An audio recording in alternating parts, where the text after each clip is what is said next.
Hi, my name is Jaden Wilson, and this is my management interview presentation. So the subject of my interview, the manager that I chose, is Jerem Olson. He's a 12-year sales veteran at Vivint Smart Home. He's been an area director for the past 2 years and a sales manager for the past 4 years there. So the first question I asked him is what is Vivint? Not a lot of people have heard of it. They might not know what it is, so it can give you a little background. So Vivint is a smart home security and automation company. So they offer a ton of different products and services to help protect your family, protect your property, as well as to be able to run your entire house off of your phone. So we're talking camera systems, alarm systems, things like that, and then smart lights, smart thermostats, smart garage doors, things like that to kind of make life easier and more convenient. So the next question I asked him is, as a manager, how do you deal with negative stereotypes and negative stigma surrounding you or your sales team, as Vivint is primarily a door-to-door sales model? And he said that everyone faces that, all salespeople face that, and it's just kind of one of those things that you need to get over. He said, in some markets, like a car dealership, you would go to them, and he said, in this market, it just works better and allows for more customers to be reached if we go to them rather than them coming to us. The next question I asked him is what qualities do managers look for in employees? He hires his own entire sales team, so he goes through several applications and things like that, and what is he really looking for that would stand out to him? And so he said, the first thing he looks for is competitiveness. Obviously you want to be competitive in the sales world. The next thing is just a good knowledge of technology. Obviously, there's going to be a lot of technology used in a market like this, and knowing how to use it and what it's used for is really important. And the next thing, is outgoing personalities and good communication skills. Obviously, if you're going to be in sales, you need to be able to communicate well and be able to talk and get along with customers. And the last thing was conflict resolving skills. You're going to face a lot of different objections and a lot of different minor conflicts, maybe major conflicts, in sales, and knowing how to resolve those and get over those and continue on and progress with your customer is really important.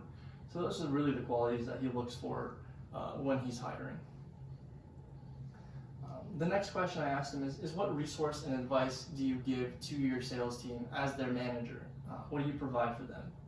And so he said, obviously through the company there's several different online training resources through their online portals. However, he said, nothing beats in-person hands-on training. So he does a lot of, face-to-face video calls, things like that. And then obviously when you get there in person, he does a lot of one-on-one with you. And he said, it goes back to communication as well. So when you get out there and see what's going on, it's really important to be able to come back, communicate to him, what they were doing, why they think it didn't work, what they need help with. And then as a manager, he said, it's my job to step in and kind of coach them and say, hey, here's what you should do, here's what you shouldn't do, etc., etc. Then I asked him, what qualifies someone to be a manager rather than just a regular sales team employee or somebody that just works in the office.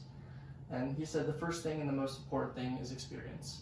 He said if you don't know how to do the job, you can't tell other people how to do the job, which I thought was really good. The next thing he said was just a willingness to be able to teach people and educate them, which is another really good point. He said, as a manager, I'm not doing as much on the field, but he said, I'm trying to help my people do as best as they can, and if you're not willing to educate and teach and help people work through it, you're not going to be a successful manager. And then the last two are just humility and team spirit. He said, obviously you're in a higher role, however, you shouldn't let that go to your head. You still need to be humble, and you're still part of the team. And if the rest of the team doesn't like you, it's not going to go well. So you got to really be able to get along well with your team.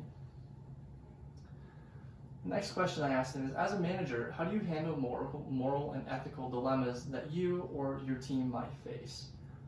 And the first thing he said is, obviously you want to get all the facts first. As a manager, it's really important not to take sides. So what can you look at objectively and say, hey, can we make a decision based off of this? And he said, if you can't do that, then you kind of have to dive into the gray areas, but be really proactive in your decision making. Don't kind of hang back and let the decision come to you. And then he said, finally, once you make the decision, as the manager, it's your job to stand by the decision that you made. Whether your employees don't like it or your higher ups don't like it, you made the decision and you have to stand by it. And then the last question I asked him is, what advice would you give somebody seeking a management position? And he said, obviously, keep your head down and just work really hard. It's not going to come overnight. It's going to take a while. But, if you keep your head down and you keep working really hard and you're humble about it, good things will happen. And then the next thing he said was, don't reach for those positions. Don't go out begging for those positions. It goes back to just working hard and being humble, and eventually those positions will come to you. And that is the end of my presentation. Thank you guys for watching.